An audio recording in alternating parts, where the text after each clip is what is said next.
જય શ્રી કૃષ્ણ. સ્વાગત છે તમારું છાયાની વાનગીઓમાં. આજે હું તમારા માટે લઈને આવી છું વરસાદમાં ખાવાની મજા પડે એવા ચટપટા ક્રિસ્પી કાંદા બટેકાના ભજીયાની રેસીપી. તો ચાલો બનાવવાની શરૂઆત કરીએ. તો તેને માટે મેં 3 ડુંગળીને આવી રીતે ઊભી સ્લાઇસ કરી અને છૂટી કરી લીધી છે અને 3 બટેટાને આવી રીતે મોટા જે ખમણી આવે એનીથી ખમણી લીધા છે. હવે આપણે એક મોટા વાસણમાં ડુંગળીને અને ખમણેલા બટાકામાંથી પાણી નિતારી અને એને કાઢી લઈશું.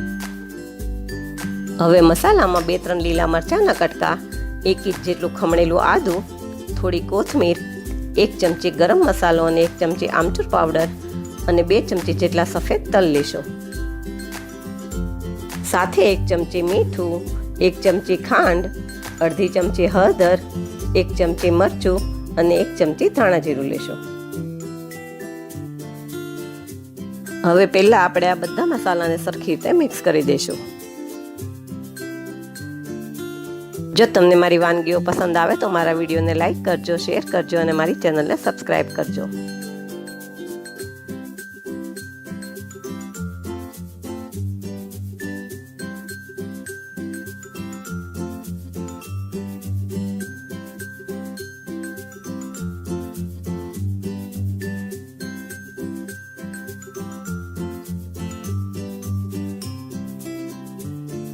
હવે બધો મસાલો બરાબર મિક્સ થઈ ગયો છે. તેમાં બાઇન્ડિંગ માટે અડધો કપ ચણાનો લોટ, પા કપ ચોખાનો લોટ અને 1 પાવડું તેલ નાખશું. હવે આને પણ બધા મસાલા સાથે મિક્સ કરી દેશું.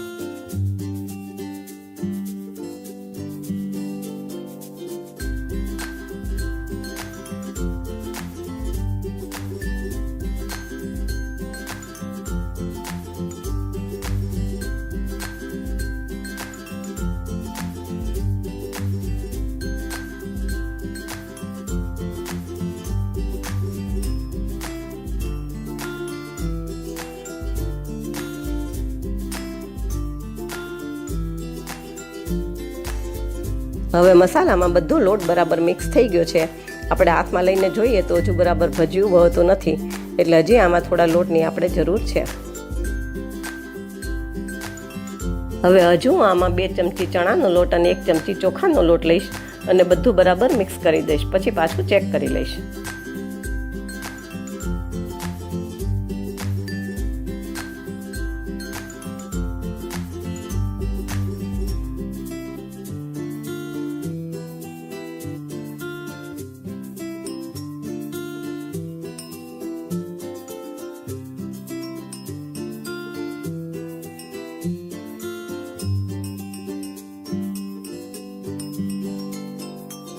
હવે હજુ પણ ભજીયું બરાબર વળતો નથી, તો આપણે બાકીના જે 2 લોટ થોડા કપમાં વધ્યા હતા એ પણ આમાં નાખી દઈશું અને પછી બધું બરાબર મિક્સ કરી દઈશું.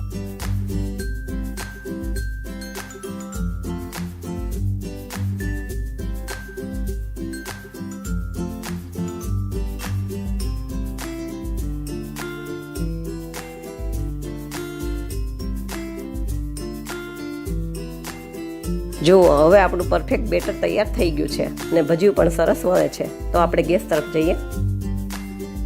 હવે ભજીયા તળવા માટે મેં તેલ ગરમ કરવા મૂકી દીધું હતું. તો આપણે ભજીયાના બેટરમાંથી થોડું બેટર લઈ અને જેટલા તેલમાં સમાય એટલા ભજીયા આપણે એમાં મૂકી દઈશું.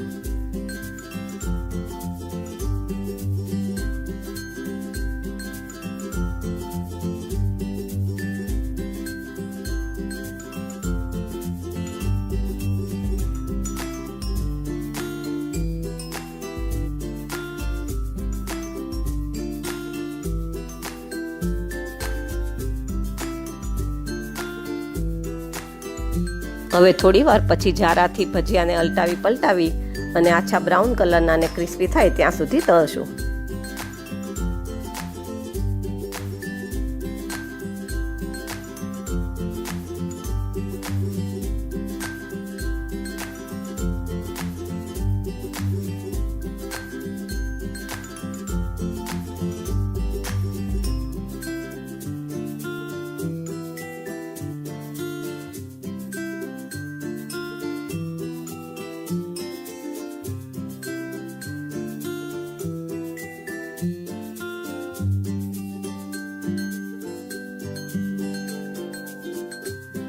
હવે આપણા ભજીયા સરસ તળાઈ ગયા છે તો એને એક વાસણમાં કાઢી લેશું અને આવી જ રીતે આપણે બીજા બાકીના ભજીયા પણ તૈયાર કરી લેશું.